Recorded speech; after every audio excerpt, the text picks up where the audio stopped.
ये आकाशवाणी रायपुर है। प्रादेशिक समाचार बुलेटिन के साथ मैं विभाष कुमार झा।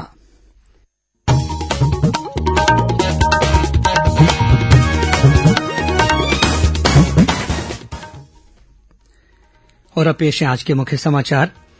प्रदेश में कुछ रियायतों के साथ सभी जिलों में 15 मई तक बढ़ाया जा रहा है लॉकडाउन। रायपुर और दुर्ग जिलों में इस दौरान दी जाएगी अतिरिक्त रियायतें। छत्तीसगढ़ उच्च न्यायालय ने प्रदेश में 18 वर्ष से ऊपर के लोगों के टीकाकरण में आरक्षण के खिलाफ दायर याचिका पर सुनवाई करते हुए राज्य सरकार को अगले 2 दिनों के भीतर नई नीति बनाने के दिए निर्देश। कोरोना संक्रमण की रोकथाम के कार्य में स्वास्थ्यकर्मियों और मितानिनों की भूमिका को देखते हुए मुख्यमंत्री ने उन्हें निःशुल्क मास्क तथा सैनिटाइजर उपलब्ध कराने की घोषणा की। और प्रदेश में अगले 24 घंटों के दौरान कुछ स्थानों पर हल्की बौछारें पड़ने के साथ ही 1-2 स्थानों पर आकाशीय बिजली गिरने और अंधड़ चलने की संभावना।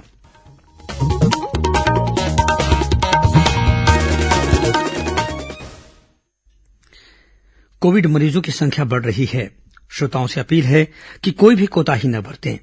सुरक्षा के सभी उपायों का पालन करें और 18 वर्ष से अधिक आयु के सभी लोग निसंकोच टीका लगवाएं। 18 से 44 वर्ष के आयु वर्ग के लोगों का टीकाकरण शुरू हो गया है। 3 आसान उपायों का पालन करें और सुरक्षित रहें।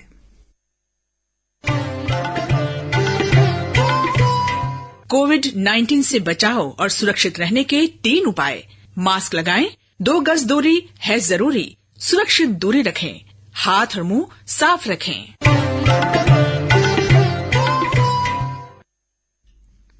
और अब समाचार विस्तार से। प्रदेश के विभिन्न जिलों में कोरोना संक्रमण के बढ़ते मामलों को देखते हुए राज्य सरकार ने लॉकडाउन की अवधि 15 मई तक बढ़ाने का फैसला लिया है। हालांकि इस दौरान रायपुर और दुर्ग जिलों में व्यावसायिक गतिविधियों के लिए कुछ अतिरिक्त छूट रहेगी, जबकि बाकी 26 जिलों में भी विशेष व्यावसायिक सेवाओं के लिए छूट दी गई है। चूंकि आंध्रप्रदेश में कोरोना के एक नए स्वरूप का पता चला है, जो कि बेहद खतरनाक है, इस वायरस को बस्तर में फैलने से रोकने के लिए विशेष सावधानी बरतने के निर्देश दिए गए हैं। इसके तहत आंध्रप्रदेश को बस्तर से जोड़ने वाली सीमा को पूरी सख्ती के साथ सील करने को कहा गया है। इस दौरान सीमा के पास आने वालों की कड़ाई से जांच की जाएगी और सीमा पर विशेष निगरानी रखी जाएगी। प्रदेश में चौथे चरण के लॉकडाउन में जिलों को 2 श्रेणियों में बांटा गया है। रायपुर और दुर्ग जिलों को छोड़कर बाकी 26 जिलों को एक श्रेणी में रखा गया है। इन 26 जिलों में अब लॉकडाउन के दौरान कृषि क्षेत्र की दुकानें, रिपेयरिंग, गैस एजेंसी, किराना, कोरियर सर्विस, इलेक्ट्रीशियन, प्लम्बर और इनसे जुड़ी दुकानें खुली रहेंगी। लेकिन बड़े बाजार या मॉल की दुकानों को खोलने की अनुमति नहीं दी गई है। वहीं एसी, पंखा और कूलर की होम डिलीवरी की जा सकेगी, लेकिन इनकी दुकानें नहीं खोली जाएंगी। फल और सब्जियों की बिक्री बस्तियों में घूमकर की जा सकेगी, लेकिन एक स्थान पर इन्हें बेचने की अनुमति नहीं होगी। दैनिक उपयोग के सामानों की भी होम डिलीवरी की अनुमति दी गई है। मजदूरों से संबंधित लोक निर्माण, सिंचाई, वन विभाग, ग्रामीण यांत्रिकी सेवा और मनरेगा के कार्य करने की अनुमति दी गई है। पेट्रोल पंप और दवा दुकानों को छोड़कर ये सभी सेवाएं शाम 5 बजे तक ही संचालित होंगी। वहीं आवश्यक वस्तुओं की गोदाम से लोडिंग और अनलोडिंग रात 11 बजे से सुबह 5 बजे तक की जा सकेगी। पेट्रोल पंप सबके लिए खुलेंगे। इनके अलावा पोल्ट्री फार्म और मांस की दुकानों के साथ ही आटा चक्की को भी खोलने की अनुमति दी गई है। इसी तरह रजिस्ट्री ऑफिस आधे कर्मचारियों के साथ काम करेंगे।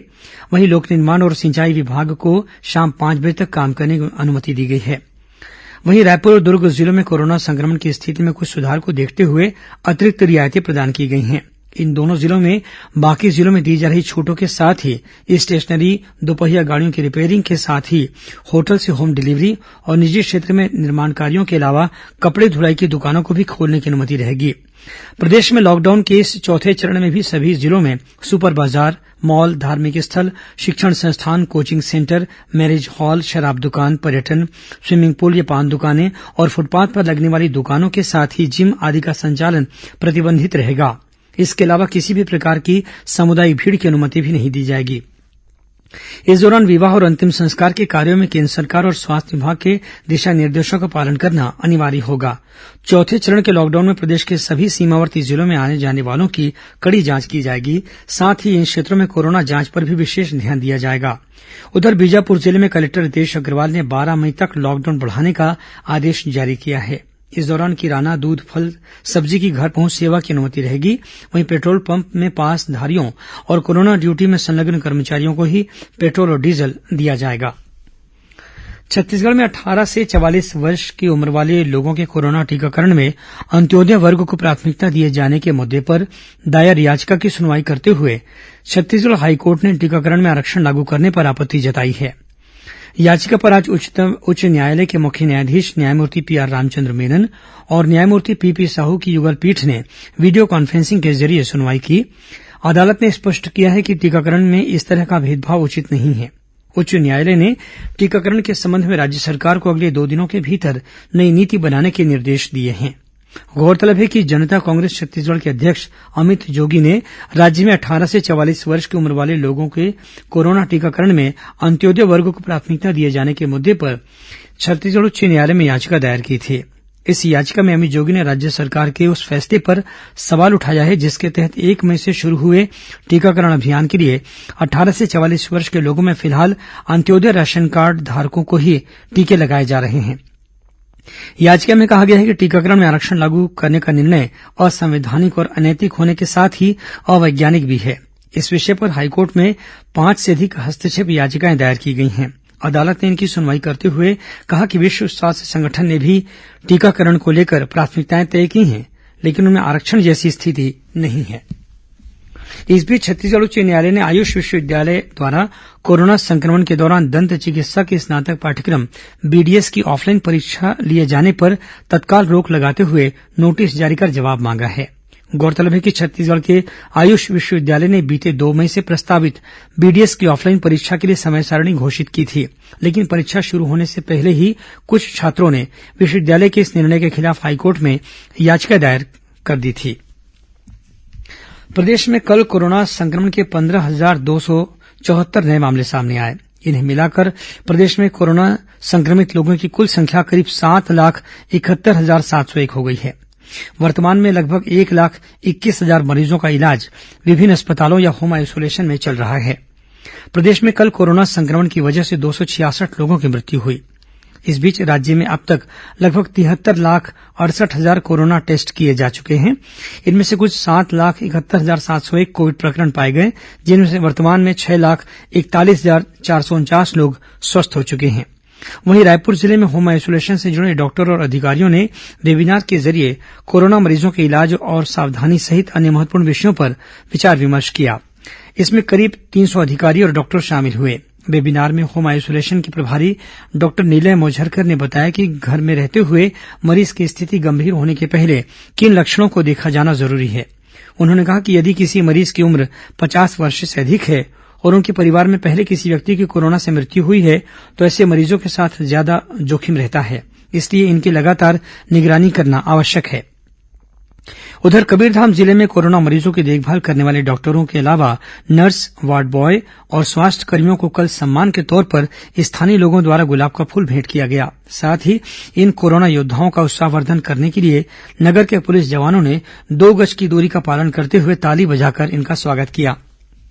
वहीं बलौदाबाजार के नई मंडी परिसर में 600 बिस्तर वाले नए कोविड अस्पताल का निर्माण युद्ध स्तर पर चल रहा है। इस हफ्ते के अंत तक अस्पताल के पहले चरण का काम पूरा हो जाने की संभावना है। पहले चरण में 300 बिस्तरों की व्यवस्था की जा रही है। इनमें 120 ऑक्सीजन वाले बिस्तर भी शामिल हैं। इसी तरह धमतरी जिले में कोरोना के बढ़ते संक्रमण और अस्पतालों में मरीजों की लगातार बढ़ती संख्या को देखते हुए यहां वेंटिलेटर और ऑक्सीजन की और ज्यादा आवश्यकता महसूस की जा रही है। इस कमी को पूरा करने के लिए जिले के सांसद और विधायकों ने आर्थिक सहयोग की पहल की है। सिहावा के विधायक डॉक्टर लक्ष्मी ध्रुव और धमतरी की विधायक रंजना साहू ने जिला अस्पताल को वेंटिलेटर और ऑक्सीजन सिलेंडर उपलब्ध कराए हैं। इधर राजनांदगांव प्रेस क्लब के अध्यक्ष सचिन अग्रहरि ने मुख्यमंत्री भूपेश बघेल से आग्रह किया है कि छत्तीसगढ़ के पत्रकार समाचार की रिपोर्टिंग के दौरान कोरोना की चुनौतियों का सामना कर रहे हैं, इसलिए पत्रकारों को भी अग्रिम पंक्ति के कोरोना योद्धाओं की तरह मानते हुए आवश्यक सुविधाएं उपलब्ध कराई जाएं। इस बीच भारतीय रेलवे ने देशभर में कोरोना मरीजों के इलाज के लिए विभिन्न राज्यों में अब तक 1,125 मीट्रिक टन मेडिकल ऑक्सीजन पहुंचाने का महत्वपूर्ण कार्य किया है। इसके लिए भारतीय रेलवे ने विभिन्न राज्यों में 76 टैंकरों के जरिए ऑक्सीजन पहुंचाने की व्यवस्था की है। इस अभियान में 20 ऑक्सीजन एक्सप्रेस पहले ही अपनी यात्रा पूरी कर चुके हैं, जबकि 7 अन्य ऑक्सीजन एक्सप्रेस 27 टैंकरों में लगभग 422 मीट्रिक टन मेडिकल ऑक्सीजन का वितरण जल्द करने वाले हैं। इधर राजनांदगांव जिले के ग्रामीण अंचल में शिक्षकों और मितानिनों द्वारा दीवार पर नारा लिखकर लोगों को कोरोना संक्रमण से बचाव और टीकाकरण के लिए जागरूक किया जा रहा है। मोहला विकासखंड के रेंगा कठेरा ग्राम पंचायत के कुछ शिक्षकों और गांव की मितानिनों ने मिलकर यहां के प्रमुख चौक चौराहों और गली मोहल्लों में दीवारों पर आकर्षक नारे लिखे हैं।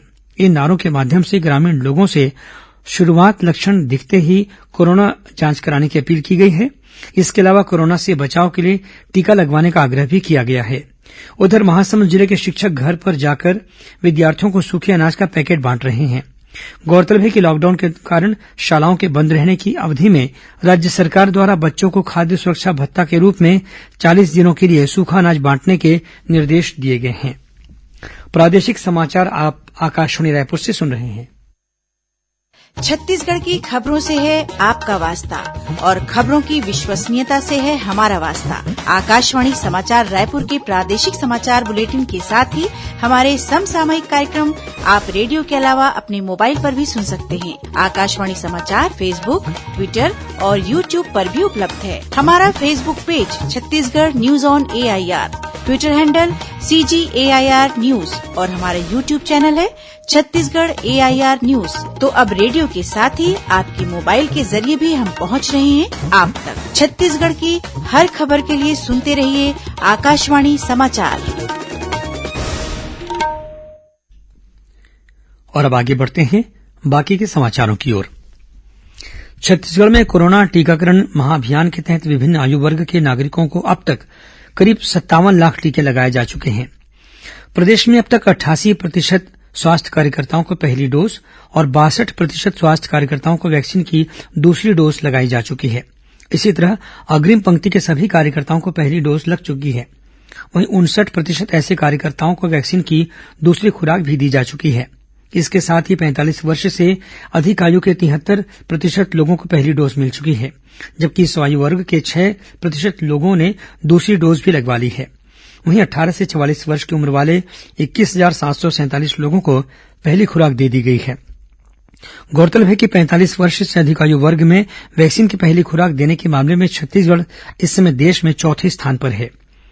इस बीच 18 से 44 वर्ष तक के लोगों का टीकाकरण आज भी प्रदेश के विभिन्न स्थानों पर जारी रहा। कल इस वर्ग के 11,000 से अधिक लोगों को कोरोना वैक्सीन की खुराक दी गई।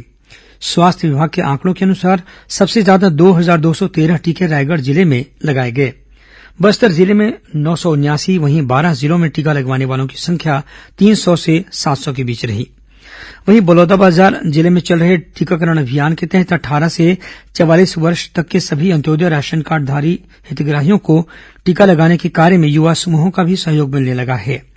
जिले के भाटापारा नगर में अंत्योदय राशन कार्डधारी हितग्राही टीका लगवाने के बाद स्वयं अपना वीडियो बनाकर उसे सोशल मीडिया में साझा कर रहे हैं। वीडियो के माध्यम से अन्य लोगों को टीकाकरण के फायदे बताए जा रहे हैं। साथ ही अन्य पात्र लोगों से टीका लगवाने की अपील भी की जा रही है। मुख्यमंत्री भूपेश बघेल इन दिनों विभिन्न जिलों के ग्रामीण क्षेत्रों में कोरोना संक्रमण की स्थिति पर मितानिनों और स्वास्थ्य कार्यकर्ताओं से लगातार चर्चा कर रहे हैं। इसी कड़ी में आज उन्होंने वीडियो कॉन्फ्रेंसिंग के जरिए बस्तर और सरगुजा संभाग के विभिन्न विकासखंडों के ग्रामीण स्वास्थ्य कार्यकर्ताओं और मितानिनों से बातचीत की। चर्चा के दौरान मुख्यमंत्री ने मितानिनों की मांग पर ग्रामीण क्षेत्रों में दौरा करने वाले स्वास्थ्य कर्मियों और मितानिनों को निःशुल्क मास्क तथा सैनिटाइजर उपलब्ध कराने की घोषणा की। उन्होंने कहा कि राज्य में कोरोना संक्रमण की दूसरी लहर की रोकथाम और संक्रमित लोगों की जीवन रक्षा में मितानिनों की भूमिका बेहद महत्वपूर्ण है। श्री बघेल ने सरगुजा और बस्तर संभाग के विभिन्न विकासखंडों में काम करने वाली मितानिनों से और स्वास्थ्य कार्यकर्ताओं से उनके क्षेत्र में कोरोना की वर्तमान स्थिति की जानकारी भी ली। छत्तीसगढ़ में आने वाले हवाई यात्रियों के लिए आज से नए दिशा निर्देश लागू हो गए हैं। सभी हवाई यात्रियों को RT-PCR जांच की नेगेटिव रिपोर्ट दिखाना अनिवार्य हो गया है। छत्तीसगढ़ में हवाई यात्रा कर आने वाले सभी लोगों के लिए RT-PCR जांच की नेगेटिव रिपोर्ट दिखाना अनिवार्य कर दिया गया है। यह RT-PCR जांच यात्रा शुरू करने से पहले के 72 घंटे के भीतर की होनी चाहिए। हवाई यात्रियों को उनकी टेस्ट रिपोर्ट नेगेटिव होने पर ही राज्य में प्रवेश की अनुमति प्रदान की जाएगी। राज्य शासन ने सभी एयरलाइंस को निर्देशित किया है कि छत्तीसगढ़ आने वाले यात्रियों को RT-PCR नेगेटिव रिपोर्ट होने पर ही बोर्ड बोर्डिंग पास जारी किया जाए। यदि कोई यात्री नेगेटिव रिपोर्ट के बिना छत्तीसगढ़ पहुंचता है तो उसे एयरपोर्ट से बाहर नहीं आने दिया जाएगा। विकल्प शुक्ला, आकाशवाणी समाचार, रायपुर। राजनांदगांव के एक सराफा व्यापारी के घर और दुकान पर राजस्व विभाग की गुप्तचर शाखा ने छापे की कार्रवाई में 4.5 टन चांदी और 4.5 किलो से ज्यादा सोना तथा 32 लाख रुपए नकद बरामद किए हैं। राजस्व विभाग की टीम बरामद किए गए सोना चांदी और नकद रुपए के साथ रायपुर लौट आई है। बरामद किए गए कुल सामानों की कीमत करीब 42 करोड़ रुपए बताई जाती है। गौरतलब है कि केंद्रीय उत्पाद और सीमा शुल्क के अधिकारियों के साथ राजस्व विभाग की टीम ने तस्करी की जानकारी मिलने के बाद बीते 1 मई को राजनांदगांव पहुंचकर छापे की कार्रवाई शुरू की थी। प्रदेश के गृह मंत्री ताम्रध्वज साहू ने कांकेर और कबीरधाम जिले से लापता 2 पुलिस जवानों की तत्काल पतासाजी करने के निर्देश दिए हैं। गौरतलब है कि कांकेर जिले के कोडे कुर्से थाना में पदस्थ सहायक आरक्षक बीते 28 अप्रैल से लापता है। वहीं कबीरधाम जिले में सीएएफ की 20वीं बटालियन के सहायक उप निरीक्षक बीते 21 अप्रैल से लापता हैं। और अब पेश है मौसम का हाल। उत्तर प्रदेश, विदर्भ, बिहार और पश्चिम बंगाल के ऊपर द्रोणिका के असर से प्रदेश में पिछले 2-3 दिनों से बादल छाए हुए हैं। इस द्रोणिका के प्रभाव से अगले 24 घंटों के दौरान कुछ स्थानों पर हल्की बौछारें पड़ने की संभावना है। मौसम विभाग के अनुसार प्रदेश में 1-2 स्थानों पर आकाशीय बिजली गिरने और अंधड़ चलने की भी संभावना है। उधर रायगढ़ में कल शाम अचानक मौसम बदलने के साथ ही तेज बारिश हुई। वहीं जिले के भेलवा ट्रिकर गांव में आकाशीय बिजली गिरने से ईंट भट्टे में काम करने वाले 4 मजदूर झुलस गए। इनमें से एक महिला की हालत गंभीर बताई जाती है। सभी घायलों का रायगढ़ के अस्पताल में इलाज चल रहा है। कुछ खबरें संक्षेप में सुन लीजिए। मेडिकल में प्रवेश के लिए होने वाली राष्ट्रीय पात्रता और प्रवेश परीक्षा नीट 4 महीनों के लिए स्थगित कर दी गई है। देश में बढ़ते कोरोना संक्रमण को देखते हुए केंद्रीय शिक्षा मंत्रालय ने सभी केंद्रीय सहायता प्राप्त संस्थाओं से मई में निर्धारित सभी ऑफलाइन परीक्षाएं स्थगित करने को कहा है। मुख्यमंत्री भूपेश बघेल ने आज रायपुर में माना विमानतल के नजदीक बनाए गए 100 बिस्तर वाले जैनम कोविड अस्पताल का शुभारंभ किया। पश्चिम बंगाल में तृणमूल कांग्रेस कार्यकर्ताओं द्वारा भाजपा कार्यालय पर कथित हमले के विरोध में कल रायपुर में प्रदेश भाजपा के पदाधिकारी अपने अपने घरों के बाहर प्रतीकात्मक रूप से धरना प्रदर्शन करेंगे। रायपुर के राजधानी सुपर स्पेशलिस्ट अस्पताल में बीते दिनों हुई आगजनी और 6 मरीजों की मौत के मामले में पुलिस ने आज अस्पताल के संचालक सहित 2 डॉक्टरों को गिरफ्तार किया है। जगदलपुर में फर्जी पत्रकार और पुलिस अधिकारी बनकर वाहन चालकों से वसूली करने वाले 2 आरोपियों को बोधघाट पुलिस ने गिरफ्तार कर लिया है। और गरियाबंद पुलिस ने हीरा तस्करी के मामले में 2 लोगों को गिरफ्तार कर उनके पास से करीब 440 नग हीरा बरामद किया है। जब्त हीरे की अनुमानित कीमत करीब 50 लाख रुपए बताई जाती है। अंत में मुख्य समाचार एक बार फिर। प्रदेश में कुछ रियायतों के साथ सभी जिलों में 15 मई तक बढ़ाया जा रहा है लॉकडाउन। रायपुर और दुर्ग जिलों में इस दौरान दी जाएगी अतिरिक्त रियायतें। छत्तीसगढ़ उच्च न्यायालय ने प्रदेश में 18 वर्ष से ऊपर के लोगों के टीकाकरण में आरक्षण के खिलाफ दायर याचिका पर सुनवाई करते हुए राज्य सरकार को अगले 2 दिनों के भीतर नई नीति बनाने के दिए निर्देश। कोरोना संक्रमण की रोकथाम के कार्य में स्वास्थ्य कर्मियों और मितानिनों की भूमिका को देखते हुए मुख्यमंत्री ने उन्हें निःशुल्क मास्क तथा सैनिटाइजर उपलब्ध कराने की घोषणा की। और प्रदेश में अगले 24 घंटों के दौरान कुछ स्थानों पर हल्की बौछारें पड़ने के साथ ही 1-2 स्थानों पर आकाशीय बिजली गिरने और अंधड़ चलने की संभावना। इसी के साथ प्रादेशिक समाचार बुलेटिन समाप्त हुआ। नमस्कार।